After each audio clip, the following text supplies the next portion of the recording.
यीशु मसीह के नाम से आप सभी को प्रणाम। दैनिक एक मिशनरी जीवन में आज हम बात करेंगे मैरी मोफात लिविंगस्टोन के बारे में।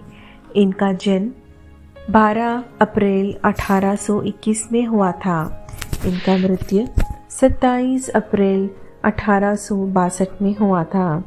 इनका शहर था ग्रीकवा टाउन। इनका देश था अफ्रीका और इन्होंने ईसाई धर्म का प्रचार अफ्रीका में किया था। मेरी मोफत स्कॉटिश मिशनरी रॉबर्ट मोफत की सबसे बड़ी बेटी थी, जिन्होंने दक्षिण अफ्रीका के कुरुमान में बेचुआना लोगों के बीच सेवा किया था। परमेश्वर के भय में पली बड़ी मेरी को बचपन से ही अफ्रीका में मिशनरी बनने का उत्साह था। एक शिक्षक बनने के लिए प्रशिक्षित होने के बाद वह कुरुमान के एक स्कूल में पढ़ाती थी। वह एक कुशल शिक्षक और गृहिणी के रूप में स्थानीय जनजातियों के बीच बहुत सम्मानित थी।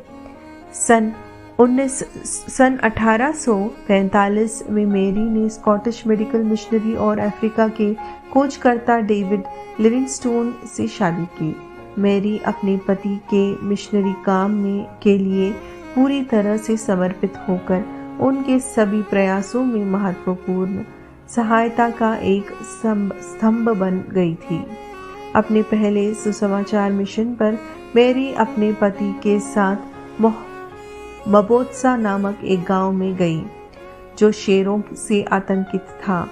लिविंगस्टोन एक उत्साही खोजकर्ता थे और मेरी अपने बच्चों के साथ लगातार उनके साथ यात्रा करती रहती थी। उनकी यात्रा अक्सर लंबी और खतरनाक होती थी, जिसमें कभी-कभी उन्हें बिना पानी के कई दिनों गुजारना पड़ता था। पहले यात्रा में मेरी तीव्र रूप से बीमार पड़ गई और उनकी नवजात बेटी की मृत्यु हो गई। न उनकी गर्भावस्था के बाद होने वाली बीमारी और न ही उनके बच्चों की मृत्यु ने उन्हें अपने पति का साथ देने से कभी नहीं रोका। एक बार यद्यपि वह अपने चौथे बच्चे के साथ गर्भवती थी, लेकिन उन्होंने अपने पति के साथ मकलोलो लोगों के सुसमाचार सुनाने के लिए कलाहारी रेगिस्तान में लगभग 1500 मील की यात्रा की। मेरी एक बुद्धिमान स्त्री थी, जिन्होंने सेवकाई के शुरुआत दिनों में भयानक गरीबी के बावजूद अपने परिवार को संतुष्ट रखने की पूरी कोशिश की। एक बार बच्चों की शिक्षा के लिए मेरी ने ब्रिटेन में 4 कठिन और भयाक्रांत वर्ष बिताए। इस दौरान उन्होंने अपने पति से पूरी तरह से संपर्क खो दिया, जो मिशन की अन्वेषण में थे।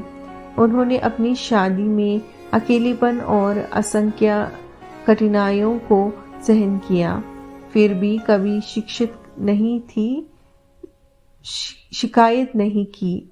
सन 1858 में वह लिविंगस्टोन के साथ जम्बेजी खोज यात्रा के लिए अफ्रीका लौट आई। अपने छठे बच्चे के जन्म के तुरंत बाद वह शुपंगा शिविर में मलेरिया से बीमार हो गई और 3 महीने के बाद उनकी मृत्यु हो गई। प्रिय मित्र, परमेश्वर की सेवकाई का समर्थन करने में आपका क्या भूमिका है? प्रभु मुझे दुनिया भर के मिशनरी सेवकाई के लिए समर्थन का एक स्तंभ बनाए। आमीन।